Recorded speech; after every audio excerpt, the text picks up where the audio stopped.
Sveiki, mani sauc Ivars Bērtiņš, es esmu IB būvs vadītājs. Mūsu kompānija nodarbojas ar pamatiem, mūra darbiem, jumta darbiem.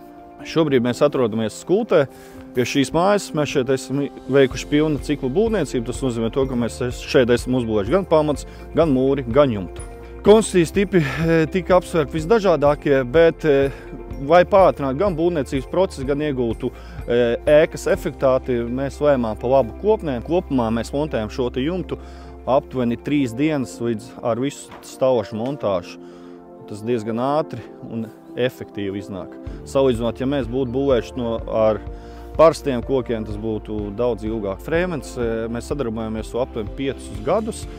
Jumtus mēs esam uzmontējuši gadā aptuveni 10 līdz 11 jumtiem. Mēs esam sadarbojušies arī ar citiem kopņu ražotājiem.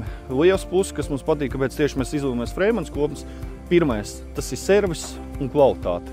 Respektīvi, no pašas projekta izstrādes brīža līdz realizācijai vienmēr konsultējamies gan pa izmēriem, gan pa mezgliem, kas atvieglo mums gan darbu, gan montāžu ziņā pašu kopņu montāžu. Kopņu priekšrocība ir ļoti liela tas, ka salīdzinot, piemēram, ja mēs izbūvētu no jumta, viņas būtu daudzreiz smagākas, kas gan dod spiedienu sienām, pamatiem, un nespēja varbūt tas nebūtu tik liela kā šī kopnē. Kopņu priekšrocība tā, ka ir atvieglots gan pamatsistēmas sienas. Montāžas ātrums, protams, pats par sevi ir, un tas, ka pats kopnes ir ļoti viegli. Respektīvi, vajadzīgs krāns tikai aptuveni ir uz pāris stundām vai dienu, un šīs mazākās detaļas tu jau var samontēt ar rokām. Viennozīmīgs iesaku izvēlēties Frēmens kopnes, jo tā ir kvalitāte un servis.